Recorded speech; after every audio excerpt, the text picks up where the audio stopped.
The momentum was killed during that break, but I had to come back to see how the season ends. It was okay.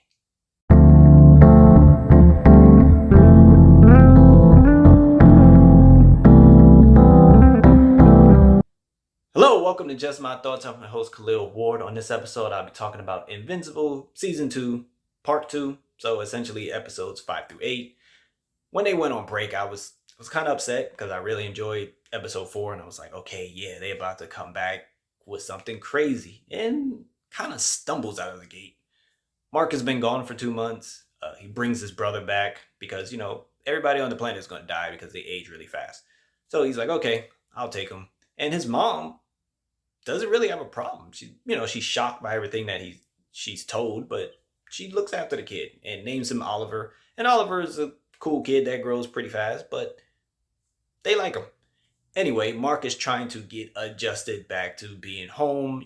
He hasn't been to school in 2 months, and he hasn't been around Amber. So feels like it's just a lot of Amber and Mark just having the same conversations. Like, oh, I don't ever have time for you. She's like, oh, it's okay. You're saving the world, and I can't be mad about that. He's like, but I should be making time for you. And they have this conversation. It seems like once or twice every episode, and it's like, get over, like, is she gonna die or something? I don't know. I haven't read the comments. Like, is she gonna die, or are you gonna stay together? Or you're gonna break up? You're gonna keep having this conversation. They do that a few times, and it's a little annoying. So I was kind of out of it, and I was like, this show, it has so much promise. And then we get the Martian episode where they have to go stop the ship, and I was like, okay, this is cool. And Mark joins the Guardians, who I'll talk about them in a sec, but they're so trash. So trash. And they go out there to space and they have to fight all these different aliens or whatever. And I thought that episode was pretty cool. I thought the action sequences was cool. And not all the Guardians go, so some of them are Earth and they have to go stop something. And they suck. Like, they stay getting beat up by everything. Like I know Mark gets beat up by everything, but the Guardians, it's at least a bunch of you. So I thought that was very entertaining, watching Rex and his team just get beat down, and Rex kind of stepping up, I would say. Rex shows some growth in these last few episodes. Just, some of the conversations he was having with like Adam Eve and with Mark, it was shocking to hear because it's Rex, He's kind of, Rex. But I don't know, something is missing from these last few episodes. And I don't know if it's the relationship between Mark and his dad, because that's what we got in, episode 3 and 4. And that's what we got in the whole first season. So it was just different. So the change of pace in this season is, I don't know, it's not always hitting for me. And then I guess the best part of this particular season, or the best part of these particular episodes, is another viltrumite shows up and she's very stern. And she's like, I will kill Amber if you don't talk to me.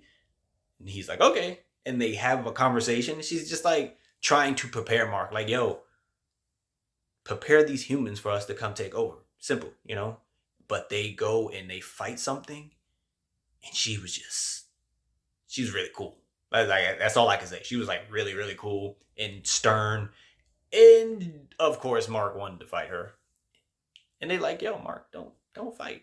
You don't have a chance, because Mark he holds back, and she was just beating the brakes off of him, and it was fun to watch. Like, I don't know, maybe the show is just Mark getting beat up, and it's fun to see things happen like that. But I enjoyed her. I like, just seeing her demeanor about everything. And Alan returns.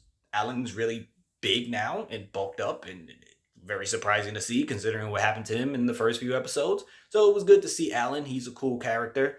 And then you remember Engstrom, the black guy from the beginning, who I thought was going to be like the main menace. He returns, and it's just like, oh yeah, you're that guy. That's how Mark describes him, and that's how I feel about it, because it's like, you were there in the beginning and then you were gone, and then they like show little glimpses of you, and it's like, that guy, oh yeah. And he has cool powers, but it's like, I don't care about you. You're not important right now. Either focus on you or give us the Omni-Man and the Viltrumites and all of them. Give us that, or give us Engstrom. It just, they didn't do a good job of balancing both. It when he showed up, I was like, oh yeah, we're gonna spend time with him. I guess cool. Yeah, all right, that's fine. But the momentum, like I said, for these episodes, it fell off because of the break. And they're saying they're not gonna do a break again, when they do season 3. And I hope that's the case. Right now, I'm not very excited about Invincible season 3. I enjoy the show, but I after watching season 1, I was like over the moon for it. And then season 2 started, and I was like, okay. But then 3 and 4, I was like, yeah, okay, I'm back in. And now I'm just like, yeah, when it comes out, it comes out. I'll check it out, but I'm not overly excited going into season 3. But those are just my thoughts for Invincible season 2, part 2. If you watched the show, let me know what you thought about it. Again, I didn't read the comics, so I don't know what's coming. Everything is a surprise for me. If you read the comics, don't tell me what happens, because I really don't want to know. But thank you for watching. Thank you for listening.